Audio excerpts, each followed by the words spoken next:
Welcome to overtime. It's already week 8 and these teams, they want to make a mark on their district. Let's say a squad opened up this past week with a losing record in district. Well, they're looking to right the ship and prove they can contend.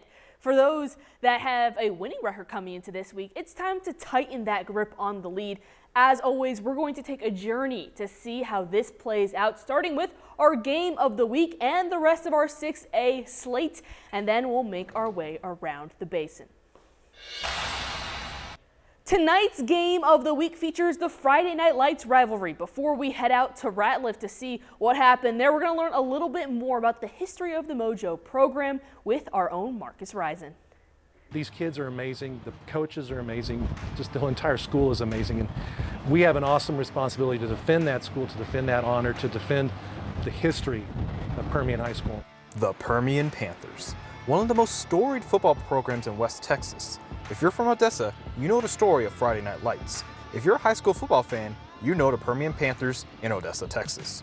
But Permian is far more than just a setting of one of the most famous sports stories in book and film history. I've been following Permian since 1980, and that was one of the years that they won a state championship. So they've won 6 state championships, been undefeated several times. The rallying cry for Permian High is Mojo. Back in 1967, there was a few fans that started yelling Mojo at the game. Nobody quite knew what they were talking about at the time. But it really didn't take off until 1968 at the semifinal game. The Pepettes at the time had these bumper stickers that they were selling, and it said the Mighty Mojo Panthers, and the band spelled Mojo on the field the first time in 1968. Tonight, the Panthers played their biggest rival, Midland Legacy, formerly Midland Lee. This is a rivalry, and we have respect for one another between the old Midland Lee program and the Permian program. Tonight is the 66th meeting. Permian is 40-24-1 against them in the regular season and the playoffs. And they've even met in the playoffs 3 times. Permian owns a 2-1 record on that. You know, we don't like each other, but we have respect for one another as a program. They have 3 back-to-back state championships in Lee. The kids don't like each other. The players don't like each other. The fans don't like each other. But in this time, we need rivalries. We need that thing to kick us in the rear and get us out to the ball games, because it's just so much fun to come out here on Ratliff on Friday night. So despite what the book or the movie tells you, just know the Friday Night Lights have been shining over the Permian Panthers for years upon years, even before the book was released. Just ask their trophy case. All right, now it's time for tonight's marquee contest where Jason Freund was at the scene. He's going to recap it for us now. Well, the Permian Panthers are undefeated no longer. This game was hyped up as News West 9's game of the week, and boy howdy, it did not disappoint. The Midland Legacy Rebels came onto this one with a mission: defeat the Permian Panthers and end their undefeated streak, and that they did.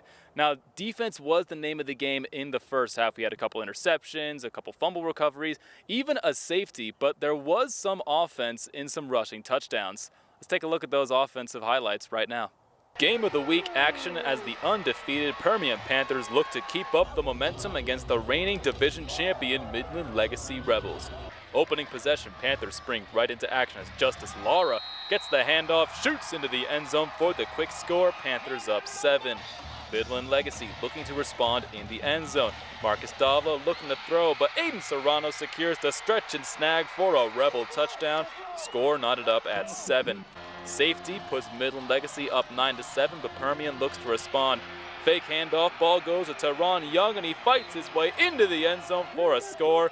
Permian took a 15-7 lead after the touchdown. All right, Colin, first off, congratulations on the huge win. Now tell me, what is it like coming into this game, beating an undefeated Permian team on their home turf? Well, I can tell you not many people believed in our team to go get a win, so this meant a lot to us.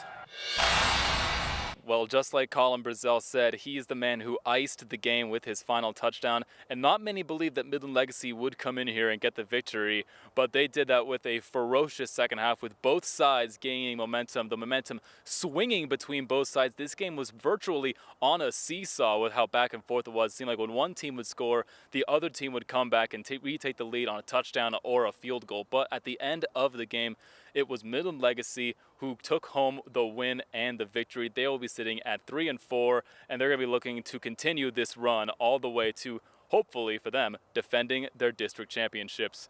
That's all from me from Ratliff Stadium. Jenna, Back to you. Well, thanks, Jason. Now it's time to see if Midland High could notch a district win over Friendship, which had already beaten Legacy and came into this game 1-0. Midland High still looking for their first. And Tyler Dupnick was out at Astound Broadband Stadium. For this one, it was a little better than last week when he was drenched. Now he had some better weather. How'd it go out there, Tyler? Yeah, Jenna, for a triple option attack, Midland High was very explosive in the first half, and their defense had their moments as well. Let's go ahead and take a look at those first half highlights. A district battle at Astound Broadband Stadium between the 4-2 Midland High Bulldogs looking for their first district win of the season and the 5-1 Friendship Tigers who dropped 49 on Midland Legacy a week ago. We'll start on defense. It's a bone-crushing sack by Jaden Taylor against Hudson Hutchinson and sets up the first offensive play of the game for the Bulldogs, and it's a pass, if you can believe that. 24-yard touchdown pass from Stroman Bridges to Michael Delgado to make it 8-0 Bulldogs early on. Now Friendship would quickly answer as it's Hutchinson dropping out of a helicopter to Tate Beals. 8-7 Bulldogs still in front. Now, still early on, it's Mecky McCoy getting the carry, a stiff arm, and he is into the end zone easily with a 17-yard touchdown run as the Bulldogs got the run game going. 15-7 Midland High. It's more McCoy. Mecky with a stiff arm, rumbling and stumbling inside the 20, another stiff arm, and he's looking for the angle. He's into the end zone, but they mark him short at the half-yard line, so it sets up a 1-yard rushing touchdown by Bridges. He strolls in, and it's 22-7 Midland High. After a couple of touchdowns for Friendship, last play in the first half, it's Bridges lobbing one up to Kyle Blankard, who's going to fight his way into the end zone for the touchdown. 28 yards as time expires. 28-21 Midland High at halftime. All right, here with Midland High head football coach Thad Fortune. And coach, it's another close district play loss. You guys fall 0-2 in district competition, but it feels like you guys are knocking on the door. What's it going to take to get that first win in district play? You got to win. So when you're good enough to win these games, you'll win them. And we're really close, and we're doing a lot of great things. And credit to Friendship, they made some good adjustments in the second half. And so I'm extremely proud of our football team and extremely proud of our staff and our program, how we prepared this week, and how we got our kids ready. They played their hearts out, so that's all you can ask for. We'll go back and continue to improve just like we did last week. All of our goals they're still on the table, and so we always got something to work for, and that's what we'll start doing tomorrow morning again. But credit to Friendship, they came out and won the game, but I'm extremely, just really proud of our team and our kids and our coaches and how we fought, and we just got to keep doing that. Final score from Astound Broadband Stadium tonight, 42-38, Friendship with the win. Midland High did not trail in this game until they lost. Stroman Bridges got the start at quarterback over Jack Cunningham, and he played well. And on the ground, Mecky McCoy was really dynamic, absent Briley Perez, who's usually right there alongside him. So overall, they played really well, but defensively, they just let some plays get away. And as you heard Fortune say, Jenna, they just have to find a way to win when it comes down to it. All right, well, thanks, Tyler. The 1-6A school that was out of town this evening is Odessa High. The program started off with a district play and a loss to Permian. Now it's time to see if they could bounce back against San Angelo Central. All right, let's jump right into it. It's San Angelo's Tyler Hill, who keeps it for himself from the 5 and goes up to score early. It was pressure on OHS, but it's the connection between Jalen Jones and Ivan Guerrillon that emerges for a massive grab and score. But the San Angelo Central offense just kept rolling. This time, it's Hill who finds his receiver Jacob English with the slant down the middle for 6. The Jones-Guerrillon combination was feasting tonight, though, with impressive grabs all over the yard. This one was a juggling snag to put the Broncos in the red zone, and it was senior ball carrier Marcus McAllard who punches this one into the end zone for the 18-yard touchdown. All right, and now speaking of touchdowns, we got more of those to cover with Monahans versus Fort Stockton coming up, and not to mention some action on the field as the Andrews Mustangs take on Estacado. So stick around right after the break.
welcome back to Overtime. We got a lot of action still to cover, so we've enlisted some help from a very familiar face. That's right, Aaron Gelvin is back with us to take us through some more local highlights and interviews. Aaron, what do you have for us? Well, that's right. We had so many big matchups stretched all across the Permian Basin tonight. And let's start with one I was very excited about coming in, with Monahans visiting Fort Stockton. This one was the definition of strength on strength, as Monahans had only been held below 40 points once offensively this year, while Fort Stockton's defense came into Week 8 giving up just 6.3 points per game. Something had to give in this one, and let's see how it played out. Well, we had a beautiful night for West Texas football. Look at that picture. That's beautiful. We start with Monahans in the red zone. Quarterback Chino Navarrete, he's going to roll left. He's going to scramble right, and then he connects with Jaden McReynolds in the end zone to tie things up early. Lobos back in the red zone. Navarrete fakes the handoff and fakes out the camera. He keeps it and runs in for another Monahans touchdown to give the Lobos the lead, but 2 is good. 3 is even better. There's that man again. Chino Navarrete on the fake jet sweep, and the QB keeper bulldozing his way into the end zone for the hat trick. Monahans led at the break 19-15, and they would hand the Panthers their first loss of the season, winning 38-29. Now let's hear from Coach Fred Stow, whose Lobos have won 4 straight. To be honest with you, I couldn't be more proud of our kids. You know, we asked them to empty the tank by the time they got done playing, right? Show up tonight with a full tank and then empty that thing by the time you're done playing, and they played their butts off. I couldn't be more proud of them and our staff. Love our guys. They're awesome. And let's move things up north to Estacado, where the Andrews Mustangs were on the road tonight visiting the Matadors. It's been a 5-2 start in Tom Harvey's first year at Andrews, and quarterback Ashton Galvan leads the Mustangs into a district test tonight in enemy territory. Andrews got themselves in a hole early in this one, but they tried to dig out of it as running back Noah Tellez. He's going to get very close to the end zone, and here the Mustangs, they're going to be able to push things into the end zone. Just the big boys up front going to push the pile on the goal line right there to get on the board. But Andrews was trailing at the half in this one, 26-14. The Mustangs would fight back into the game, but ultimately they would lose in overtime by a score of 42-36. And keeping with the Lubbock theme, it was Bulldogs versus Wildcats tonight as Coahoma visited Idalou. The Dogs have been rolling following a tight Week 1 loss to Forsan, and they hadn't been beaten since. This was a chance for that Bulldog defense to feast against an Idalou team that had been struggling so far offensively.